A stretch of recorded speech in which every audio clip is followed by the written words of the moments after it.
गुलाबराव पाटलांना वाटलं असेल की माऊलींनी पक्षात प्रवेश केलाय असं राऊत म्हणाले। गुलाबरावांना स्वप्न पडलं असेल की माऊली त्यांच्या पक्षात प्रवेश करतायत असं संजय राऊत म्हणतात। तर श्रद्धेच्या ठिकाणी जाणाऱ्यांना थोडा त्रास झाला तर सहन करण्याची आवश्यकता असावी असं वडेट्टीवार म्हणतात।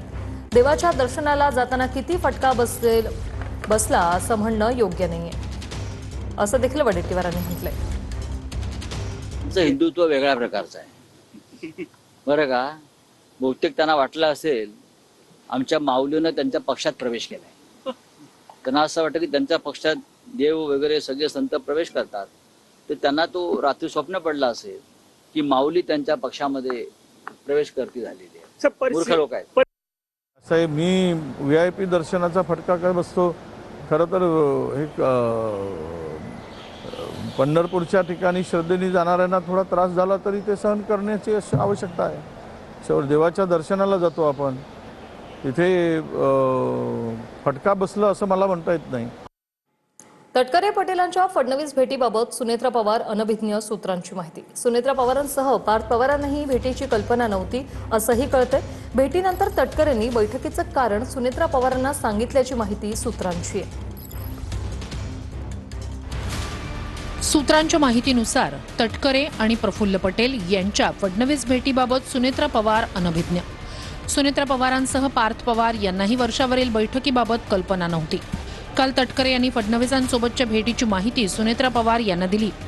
काल देवगिरी बंगल्यावर राष्ट्रवादीची कोर कमिटीची बैठक पार पडली। या बैठकीत सुनेत्रा पवार यांची तटकरे, मुश्रीफ आणि भुजबळांसोबत चर्चा झाली। यावेळी तटकरे यांनी सुनेत्रा पवार यांना फडणवीसांच्या भेटीमागचं कारण सांगितलं। 14 तारखेला रात्री तटकरे आणि पटेल यांच्याकडून वर्षावर फडणवीसांची भेट घेण्यात आली। प्रफुल्ल पटेल आणि सुनील तटकरे दोघेही कपटी नेते अंजली दमानिया यांचा हल्लाबोल। सुनेत्रा पवारांना जेवढं लवकर कळेल तेवढं चांगलंय असं अंजली दमानिया म्हणतात। सुनेत्रा पवारांच्या अध्यक्षपदाला आव्हान देण्याचा कट असू शकतो असंही दमानिया यांनी म्हटलंय। की प्रफुल्ल पटेल आणि तटकरे हे दोघेही अतिशय कपटी नेते आहेत आणि सुनेत्रा पवारांनाही जितकं लवकर कळेल तितकं बरं। आत्ताच्या घटकेला ज्या एका व्यक्तीने एक पत्र लिहून आयोगाला कळवलंय की त्यांचं जे निवडणूक झाली होती ती बेकायदेशीर आहे, हे सगळं कट होताना दिसतंय आणि सुनेत्रा पवारांना कळत नाहीये कारण त्या राजकारणातल्या तितक्याशा नाही आहेत। त्यामुळे ही माणसं काय करू शकतील याचा काहीच नेम नाही, हे त्यांना समजलं तर बरं होईल। मुख्यमंत्र्यांची भेट घेण्यात काही गैर नाही असं दत्तात्रय भरणे यांनी म्हटलंय। तटकरे पटेलांच्या फडणवीसांच्या भेटीवर भरणे यांचं हे वक्तव्य। भेटीमागे राजकीय कारण नव्हतं, त्यांच्या कामासाठी गेले होते असंही भरणे यांनी म्हटलंय।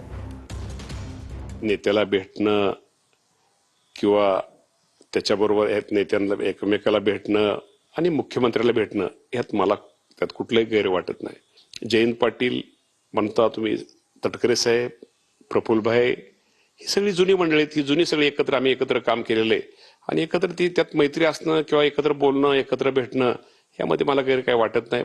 मग पक्ष नेतृत्वाच्या किमान कानावरती असणं गरजेचं आहे। मग त्यांनाच अंधारात ठेवून अशा पद्धतीच्या घडामोडी करतायत का पक्ष नेतृत्व? असं नाही। सुनेत्रा वहिनींचं त्यात, सुनेत्रा वहिनीला माहिती आहे ना, शेवटी आम्ही जातो पक्षाची माणसं, आम्ही एकत्र सगळे महायुती म्हणून आम्ही सगळे एकत्र काम करतो।